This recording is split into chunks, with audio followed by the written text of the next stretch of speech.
Welcome to our YouTube channel Matange study point में। आज हम बीएचयू बीएससी के एंट्रेंस एग्जाम के पेपर के रसायन विज्ञान के प्रश्नों को सॉल्व करने का प्रयास करेंगे।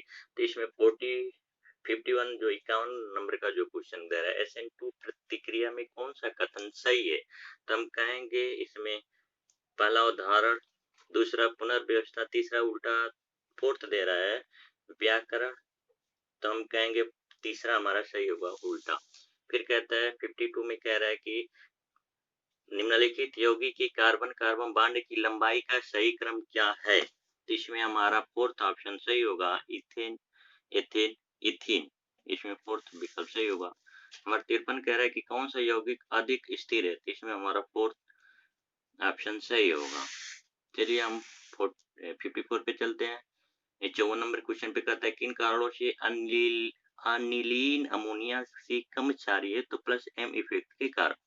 फिर 55 पे चलते हैं। कह रहा है निम्नलिखित में से कौन सा यौगिक NaHCO3 के साथ बुदबुदाहट नहीं देगा, तो इसमें हमारा होगा थर्ड ऑप्शन होगा फिनाल।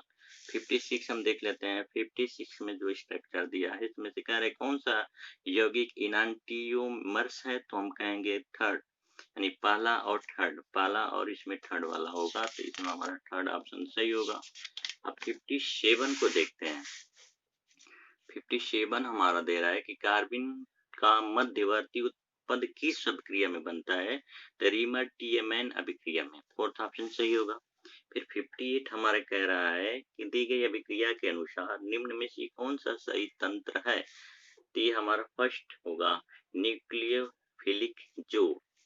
हमारा 59 कह रहा है पेंड 3N2 की सही संरचना है, तो इसमें हमारा सेकेंड ऑप्शन सही होगा, CH single bond CH double bond CH single bond CH single bond CH3OH। ये इसमें हम चलते हैं 60 नंबर के क्वेश्चन में कहते हैं 2,3 मिथाइल 2 ब्यूटीन ओजोनेलिसिस होने पर कौन सा यौगिक का निर्माण होता है, तो हम कहेंगे थर्ड वाला हमारा विकल्प सही होगा, एसीटोन।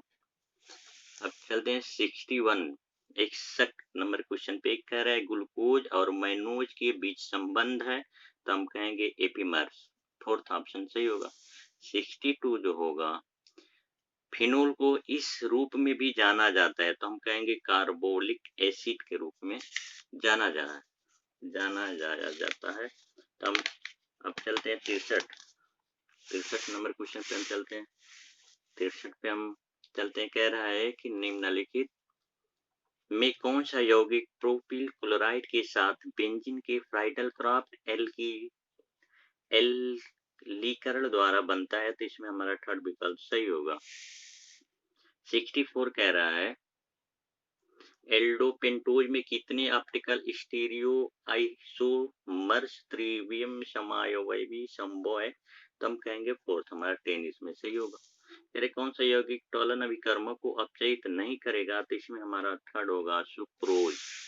फिर 66 कह रहा है 66 जो है हमारा पॉलीथीन के साथ H2SO4 HgSO4 प्रतिक्रिया करने पर निम्नलिखित में से कौन सी यौगिक उत्पन्न होता है, तो हम इसमें कहेंगे ये हमारा फोर्थ ऑप्शन सही होगा, एसिटाल्डिहाइड। 67 क्वेश्चन पे करते हैं कौन सी अभिक्रिया में आइसोसाइनाइड उत्पन्न होता है, तो कार्बिल एमिन रिएक्शन में, ये थर्ड ऑप्शन सही होगा। KMnO4 कारण निम्न की वजह से होता है, तो इसमें हमारा थर्ड होगा, LM आवेश हस्तांतरण संक्रमण के द्वारा। अब 69 पे चलते हैं। 69 हमारा दे रहा है कि कैल्शियम कार्बाइड में दो कार्बन परमाणुओं के बीच विभिन्न प्रकार के बंधों की संख्या है, तो एक सिग्मा और दो पाई बंध। कह रहा है निम्न एनायनों में किसी बोरान नहीं बना सकता है, BF6, ये पहला हमारा विकल्प सही होगा। 71 जो कह रहा है कि CuSO4 विलयन से Ki की प्रचुर मात्रा में क्रिया कराएगा, फिर Na2S2O3 विलयन मिलाया जाता है, इनमें से कौन से कथन इस अभिक्रिया के लिए सही नहीं है, तो इसमें हमारा जो होगा वो फोर्थ सही नहीं होगा, CuI2 बनाती है।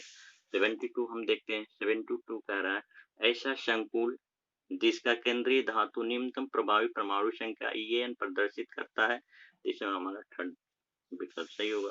फिर 73 कह रहा है निम्न में से किस अंकुर को एक कैंसर प्रतिरोधक एजेंट के रूप में प्रयोग किया जाता है? तो इसमें हमारा सेकेंड ऑप्शन सही होगा। फिर 74 कह रहा है निम्न अणुओं में से किसमें अधिकतम द्विध्रुव आघूर्ण होता है? तो हम कहेंगे NF3। ये फोर्थ हमारा ऑप्शन सही होगा। फिर 75 कह रहा है कौन सा कथन असत्य है? तो इसमें हमारा पहला ऑप्शन होगा। 76 पे आ जाते हैं। 76 हमारा कह रहा है कि निम्नलिखित में से कौन सा डी कक्षक ट्रांजिशन धातु संकुलों के वर्ग समतलीय संरचना बनाने में योगदान देता है? तो DX² Y² ये हमारा फोर्थ ऑप्शन सही होगा। 77 कह रहा है, इसमें 77 में जो दे रहा है इसका पहला विकल्प सही होगा। 78 में हम देखते हैं कि इस जोड़े की दोनों प्रजातियां समान संरचना की नहीं होती है, तो इसमें हमारा सेकंड ऑप्शन सही होगा। 79 हम देखते हैं, 79 निम्न से कौन सा गर्म करने पर सबसे आसानी से CO2 निकालता है? तो इसमें हमारा सेकंड होगा Na2CO3। हमें 80 नंबर पे चलते हैं। 80 नंबर कह रहा है कि किस अम्ल शक्ति के सही क्रम को दर्शाया गया है? तो इसमें हमारा सेकंड विकल्प सही होगा। 81 पे आ जाते हैं। 81 हम देखते हैं, कह रहे हैं एल्कली धातु आयनों के जलीय विलयन में अधिकतम आयनिक गतिशीलता रखने वाला है, तो हम इसको कहेंगे सेकेंड ऑप्शन लिथियम। यह हमारा होगा। 82 कह रहा है कि निम्न में चुंबकीय आघूर्ण केवल चक्रीय मान Bm में सही क्रम है, तो इसका हमारा थर्ड विकल्प होगा। 83 है। 83 थोड़ा सा क्वेश्चन में हमें संदेह है, कंफ्यूज है। चलिए 84 को देख लेते हैं। 84 में कह रहा है कि जब कोई रासायनिक पदार्थ दो या दो से अधिक क्रिस्टलीय रूपों में पाया जाता है तो इन रूपों को कहते हैं, तो हम कहेंगे कि पॉलीमर, इसको बोलेंगे पॉलीमर बहुरूपी। चलिए हम 85 को देख लेते हैं। 85 है कि H2SO4 के संबंध में कौन सा कथन सही नहीं है? तो ये होगा अपचायक। 86 है ओलियम एक मिश्रण जिसमें होता है, तो H2SO4 प्लस SO3। 87 कह रहा है कि किसमें ऑक्टेट नियम मान्य नहीं होता है? तो BCl3। 88 में हम कहेंगे एक सस्य और AB में सिर्फ एक सिग्मा बंध दोनों परमाणुओं के बीच उपस्थित है, इनमें से कौन सा कक्षा अतिछादन ओवरलैप संभव होगा? तो हमारा थर्ड विकल्प सही होगा। 89 यौगिक NaCl5 नहीं जाना जाता है क्योंकि इसमें हमारा फोर्थ विकल्प सही होगा। अब आ जाते हैं 90 क्वेश्चन पे। कह रहा है कि 4 अम्लों ABCD के pH मान 25 डिग्री सेंटीग्रेड में दे दिया 3, 4, 5, 6, कौन सा प्रबलतम होगा? तो इसमें A होगा। ये 91 पे आ जाते हैं। 91 जो है लकड़ी के पुराने नमूनों के आयु का निर्धारण जिस रेडियोधर्मी समस्थानिक अनुप्रयोगों से वो होता है, तो C कार्बन 14। संपराशरी विलयनों में होता है 922 में हम कहेंगे समक्वथनांक। 93 क्वेश्चन को कहते हैं 4 ग्राम पर लीटर सांद्रता वाले NaOH के जलीय विलयन के pH जो मान होगा वो 12 होगा।